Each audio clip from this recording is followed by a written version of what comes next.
Hi, everybody.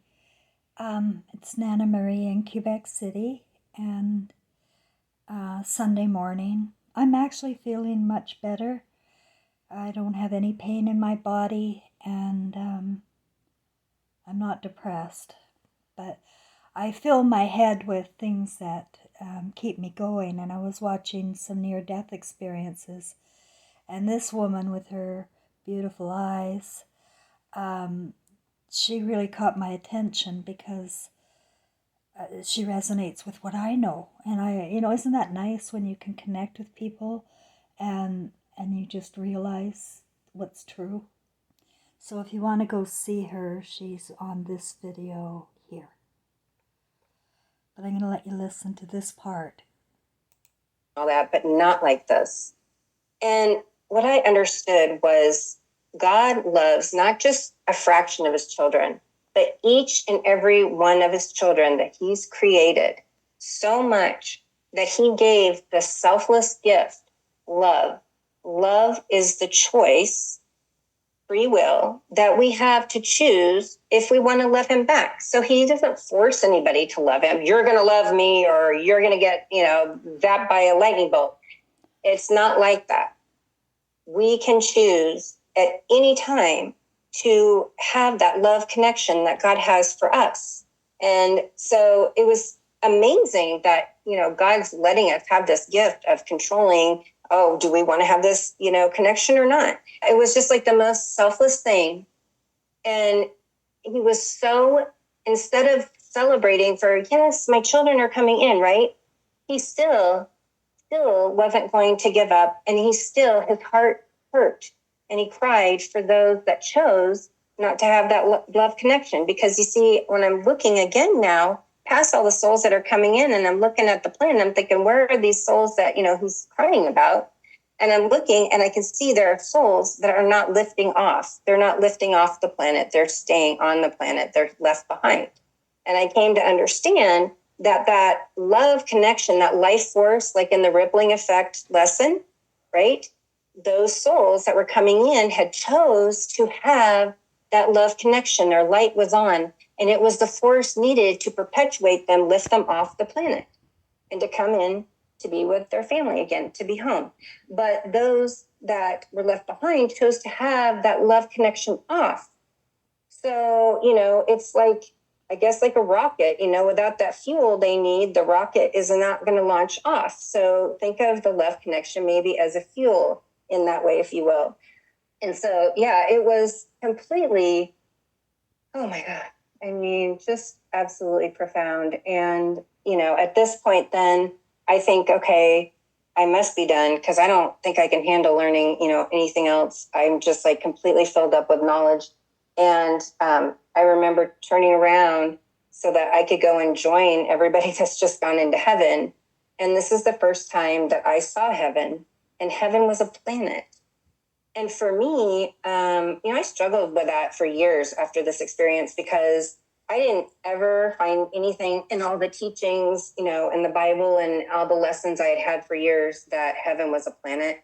And so for whatever reason, the human side of me, I was apprehensive, I guess, at first about telling people about that, because, again, I didn't know how people would react. But at the same time, I was reminded of, I was just in heaven, and I learned that, it's not about me, and I can't worry about what others think or what I'm going to, hold back because I'm afraid of how people perceive me. That's the old Erica. And as long as I'm walking with God in that light and that love connection, I can't do that anymore. I just have to not worry about it, and, report the things the way that they happened, and then let go and let God. It's not my job, to convince people. So anyway, it was the most incredible looking planet. It was like a golden color. And again, doesn't even give it magnitude. I don't know what the color really is, but the closest thing I can tell you is like a goldenish life force. And I just remember starting to run fast into the planet and just being frozen in time, like not being able to move all of a sudden. And God said, "Oh, no, child, you're not going in there." Your mission's just begun. You've worked for me now, remember? he said, I want to give you, before you go back, two more things. He said, I told you that I gave you, patience and beauty when you were born, and now I want to give you knowledge and wisdom. And when I send you back, I want you to be quiet and listen to the people that I put into your life. And then when you speak, you will take patience, beauty, knowledge, and wisdom, and you will change millions of people's lives.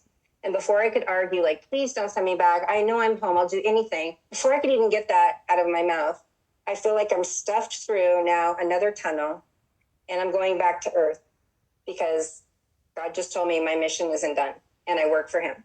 So this time, going back down was a completely different experience in every aspect than the one going up.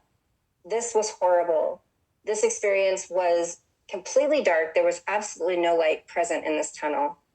And it was extremely confining, meaning I knew I was standing up and I knew that my arms were like stuck to the sides of my body. There was no room to expand. Like I had felt, limitless and so expanded. Going up wasn't like that at all. Going down, I felt completely alone. And not only could I not see anything because there wasn't any light, but I started to realize, oh my gosh, like I don't hear anything. I can't smell anything. So again, I'm starting to try to draw from my human senses, and there's like nothing. And then pretty soon, it feels like I'm traveling for such a long time. I start to get really, really slow in the tunnel. And remember, going up, it was like, supersonic speed. And it was completely the opposite. Going back down was like so painstakingly long. It was like almost like if you had a defected tunnel. It was like so slow. I didn't know if I was going to get down there. And at one point, I remember stopping in the tunnel.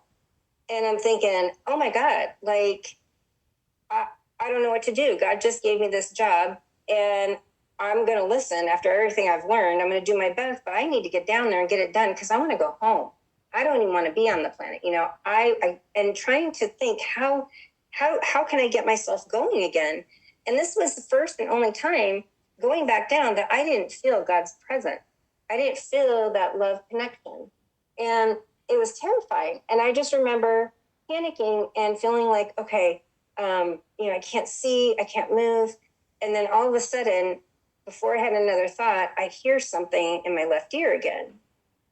And so I'm thinking, oh my God, okay, well, I don't know what it is. I can't make it out, but it's the only thing that I've got to go on is my hearing right now. So I'm gonna really try to listen so I can get myself help to get down. And so the more I started listening intently to it, it first started sounding like, the best way I can describe it is when I was young, you're probably too young for this, but when I was young and it was like, I think like midnight or something, they would always have like the American flag on the TV. And then right before everything would go off, it'd be like this buzzing noise on the TV. So then it would let people know there was no more programs for the night or whatever.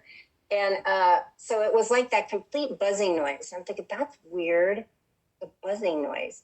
And it started getting louder. And as I'm listening to it more, I feel all of a sudden that first with my ear, I'm getting pulled out of this tunnel by this noise. It's completely directing me and pulling me out. As soon as I'm out of the tunnel, I'm placed on my back and my hands are still confined to my side. And I begin to travel that way. And I don't know where I'm going because it's completely black. I don't see stars or anything. It's completely black. But I just know, okay, it's the only thing I have to go off of. So I'm going to do my best to try to pay attention so I have a sense of where am I and how do I get back down. And so eventually I come to a stop and I'm just like hovering in blackness. And all of a sudden I hear this buzzing noise go from that to what sounds like a bunch of garbled, muffled voices. Like if hundreds of people were in a ballroom and, the acoustics are so bad because everybody's trying to have a conversation at once that you can't even understand yourself, and the people trying to talk to you directly because it's just so loud and muffled. That's what it sounded like. I couldn't understand anything. But I had this knowing all of a sudden, I'm like, oh my gosh, I think those are people's voices. I can't understand them, but I think that's what it is. As soon as I thought that, I could understand each and every conversation that was happening at once Not only that, I've never taken a foreign language in my life, never got to have the ability to take one because I didn't have a teacher where I lived that would teach. But anyway, my point is, not only was it every specific conversation I could understand, but there was different languages and I could understand it. I could understand all of it. And the takeaway from this was there was a recurring theme in all of the conversations, and they were without love. They were all negative. So there was self-loathing. There was, people talking about how much anger and hatred they had for others. People plotting to do horrible things. If you can imagine any kind of conversation where love isn't present, your, mind can just go wild. And it was just absolutely terrifying. And as soon as I had that realization that, oh my God, like I'm above all of these people hovering, and this is horrifying. I don't want to be here. There is no love present. And I just came from heaven, which was completely the opposite. I'm trying to make sense of this. And all of a sudden, as I'm trying to make sense of this, I'm crying out to God to help me. And as soon as I cry out, help me, my light from within came on. And just like when he had the rock and he showed me the demonstration and the light was everywhere emanating, that's exactly what my body was. It was giving off this light that, like a lighthouse, you couldn't miss it. In the dark, it's the one light. So as my light's going on, and I know it's coming from me, I see and feel all these hands, human fingers, pulling me. They're trying to pull at me because I'm hovering right above them. And they want the light, and they're trying to pull at me. And each finger I remember feeling had so much power on it that it was literally draining my life force out. And I knew that if I stayed there any longer, I would be completely taken down into them. And I didn't feel like I would be able to get out. I mean, my life force was just quickly like a battery, just draining. And I just remember crying out to God, please help me, God. I love you. I work for you now. Please don't forget me. I need you. I can't do this without you. And establishing that love connection, which is what I did, that desire to have that love connection from God in that very moment, all of those hands started reluctantly lifting off of me. And eventually, when the last finger was off of me, my body starts going up high enough so that no one can touch me. And I start going back towards that tunnel, floating still on my back towards the tunnel. And I remember as I'm going back towards the tunnel and I'm finally getting in there, having conversation again with God because I've got that connection established again. And I just remember thinking to God, I could feel while I was there, even though, the love wasn't present, I couldn't help but feeling that not all of those people were bad. And I could feel that, well, aren't they your children too? Can't you help them? Why won't you help them? I wasn't perfect. I sinned. I should be in there. Whatever that is, I mean, I'm sure I should be there, And God said to me again, he reminded me of with the gift of life, hand in hand, he gives free will. And so it was free will that they were choosing not to have that love connection. But here's what I learned. How I went in there. And I went in there at that time from being in the dark tunnel to all of a sudden not feeling God, right? That connection. But remember when I cried out, as soon as I cried out and I declared my love and, desire for God, my creator, how that love connection came on, the light came on, and was established again. So God explained to me, our love connection, our desire for him, it doesn't expire. It's not like, you got until you're 43, Mr. Jones, to decide if you're going to make that love connection or not. No. God extends that as a gift with free will for us to desire that connection at any point. And it doesn't expire once we leave our human, shell as a spiritual being. And so those people were in there, not because God put them there. They put themselves there when they chose to not have that love connection with God. But they could get out at any time. All they had to do was establish again, like I did, cry out for the desire to have that love connection with God. And they could get out just like I did at any time. So to me, that was one of the most profound things, being terrified of dying until this happened, was coming to the understanding, because I wasn't taught that in organized religion. So that was really hard for me to, come back and for a long time process and telling people and everything, because, I'm not saying, oh, this is the only way it is or whatever. I'm just telling you what I experienced. And what I experienced was not what I was taught. So that was incredible, because for me, it was like this huge weight had been lifted off, knowing that, we aren't judged. God doesn't put those people there. They put themselves there, and they could get out at any time. And I had so much peace, because I really, even though I didn't know those people, there was a strange connection, a feeling like I did, and I felt for them. My heart felt sorrow and pity and sadness for them. I really resonate with that woman and her experience. There was another one that came right after hers. It's under NDE. It was a Christian who died and was sent to hell. I'll just show you a portion again. You can go and watch the whole thing to get the gist of it, his death experience. But what he says about the red really has me, I don't know, listen to him. No matter how much I struggled and resisted, they never seemed to stop. It was an endless cycle, and I could not escape the torture. Then, I appeared in a red space again. At first, the color was relatively light, but soon, the red began to become darker and darker. Everything around me was red, only in different shades of color. The smell of decay permeated the surroundings. I tried to find my way out. However, no matter where I went, I could not leave this place. There was not the slightest sign of lifelessness in this world. I couldn't see any plants or animals, not even a hint of wind. It was a dead world that made me feel overwhelmingly lonely and desperate. Suddenly, I heard moans of pain and screams of terror. These sounds filled my surroundings and made me feel very panic. Here, there was a heat wave in the air, just like the feeling you get when you turn on the oven.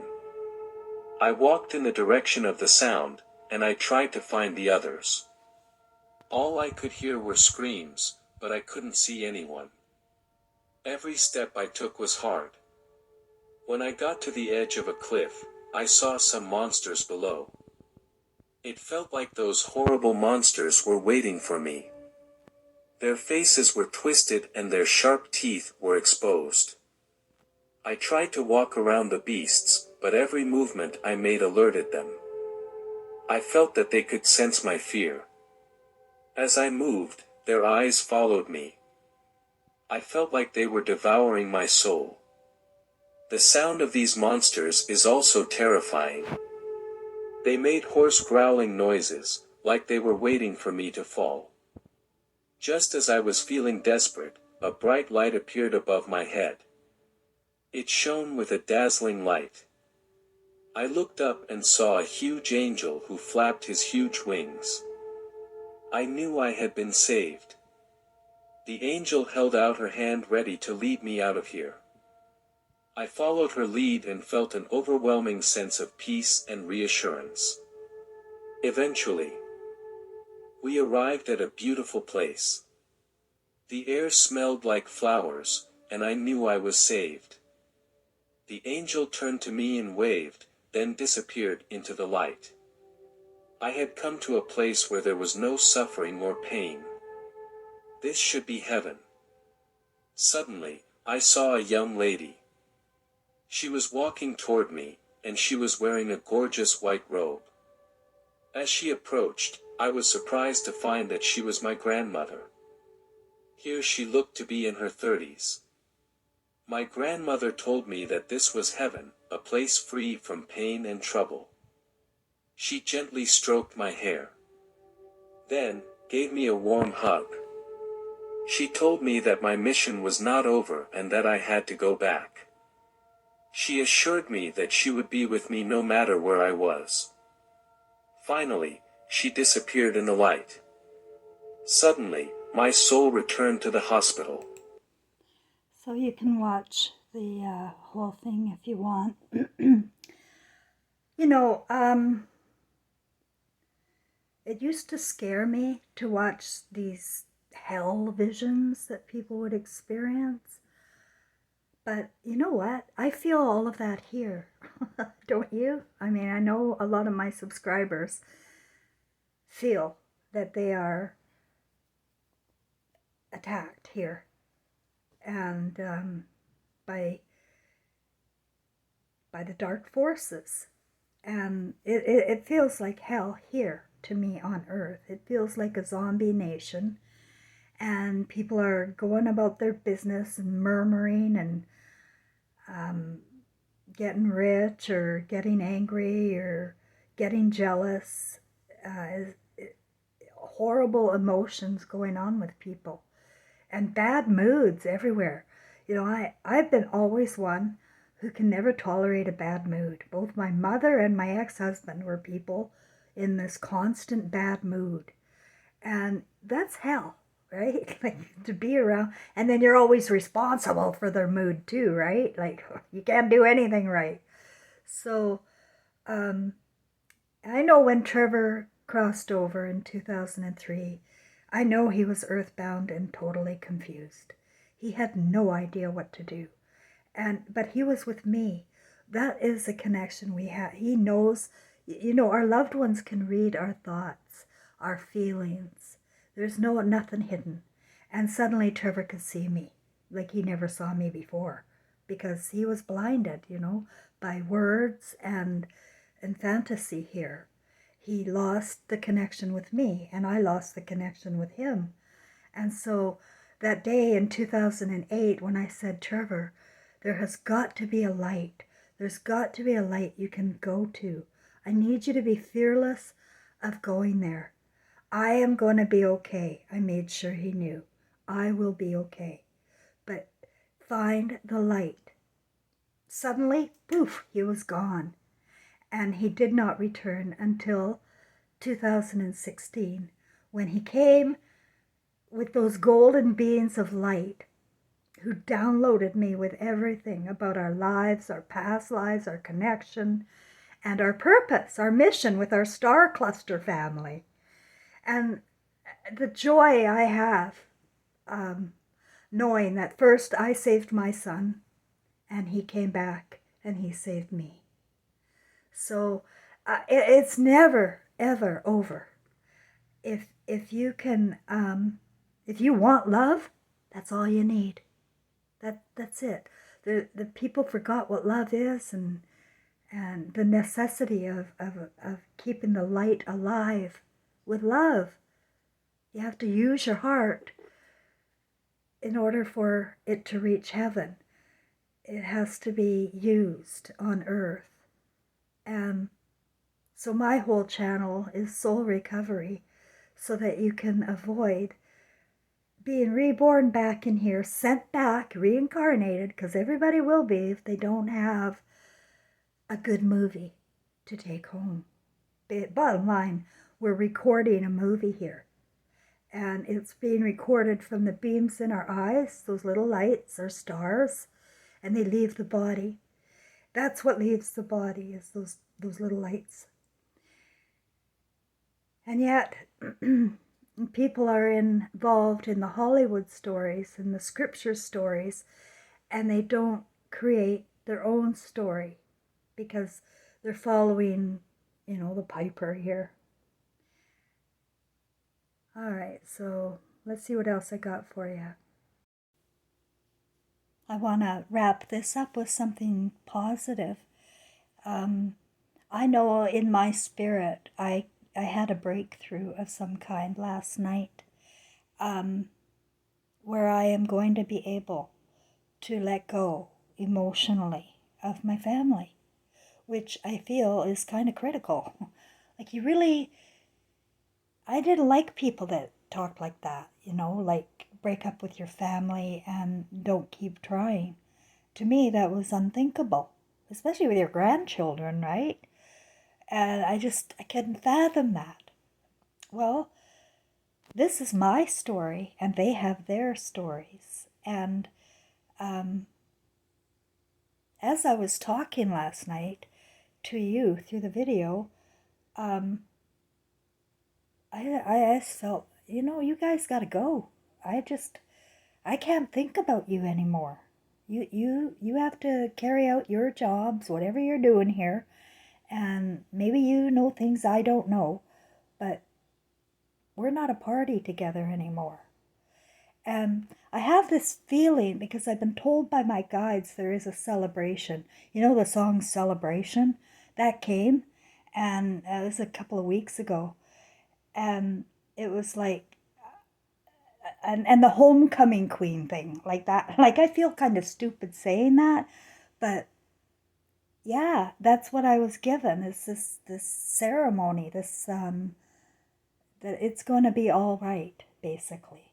And so all I really want to do now is I want to focus on people that have suffered and that know that we're in hell and that this is a non-way to live, a godless way to live, using Hollywood scriptures and university.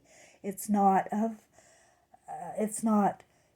helping our spirits evolve with love. It's actually taking away our spirit and leaving us like empty robots, which fits the dream I had about entering the body of Cheryl Ann Grosclose.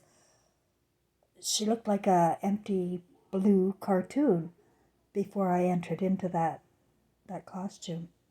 So I know that our spirits have different experiences throughout our lives and journeys. But at the end, we've all had many lives, many experiences, and many journeys.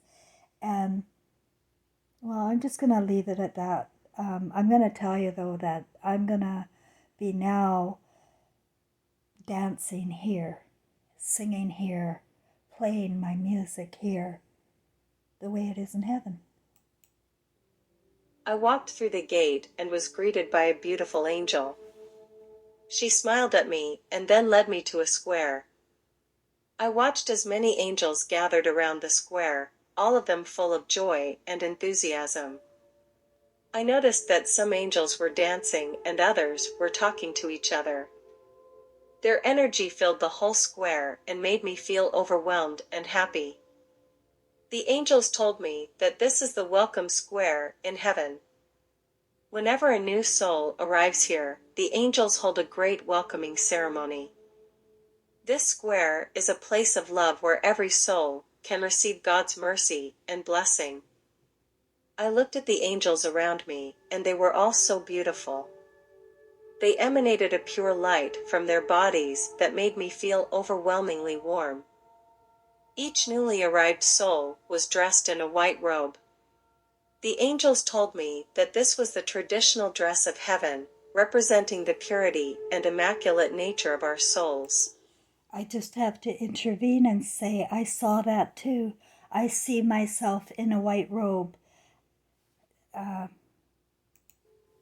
Then, these souls walked towards a beautiful fountain. The angel sprinkled the water from the fountain on their bodies. A dazzling light began to shine around them. Then the angels began to play beautiful songs, and their voices floated throughout the square. In the midst of the beautiful songs, these souls began to dance. I could feel their excitement and joy, and they seemed to have completely integrated into this wonderful world. After the welcome ceremony, the angels began to lead these souls into their future living quarters. I could see that there were many different living areas in heaven, and each soul could choose a place that suited them to start their new life. There was a beautiful garden with all kinds of flowers and trees. Souls can relax here and immerse themselves in the beauty of nature. In the center of the garden There is a small lake with very clear water.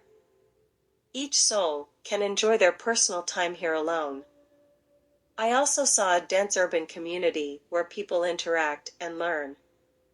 The buildings are very distinctive. They can make new friends here. Finally, I saw a small town by the sea. There are white sandy beaches and blue water. You can enjoy the sunshine here.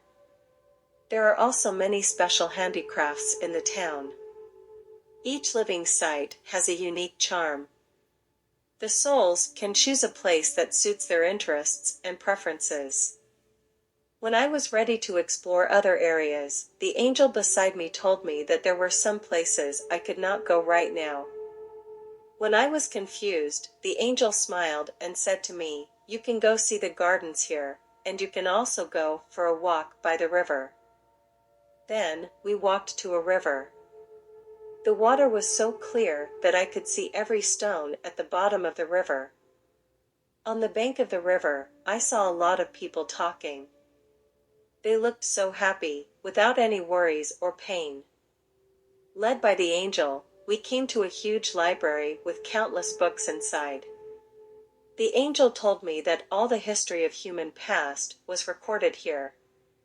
In every corner of heaven, I could feel the endless peace and happiness. The angel took me to another building. She told me that this was the place that belonged to God.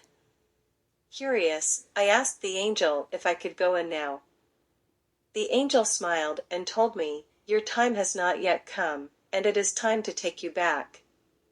Your mission is not yet complete." Although a little lost, I knew it was God's will, and I should obey his arrangement.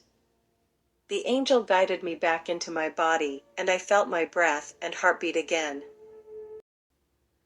This is a very good video to go and watch the whole thing. Her story is quite remarkable.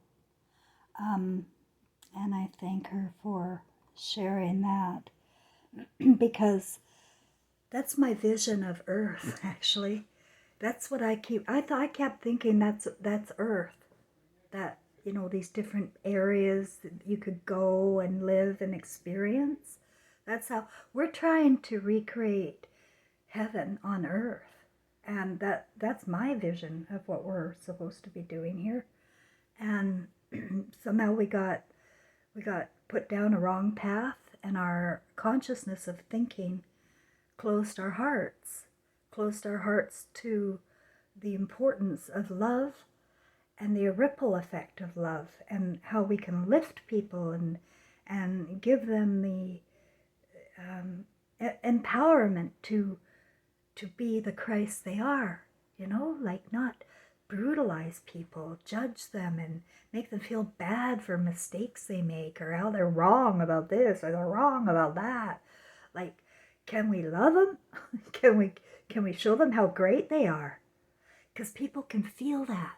When you show people how great they are, they feel it. If it's sincere, it must come from the heart, not from the fantasy head. You're not going to hide. You're not going to be able to pretend that you love people. There are so many fakes out there.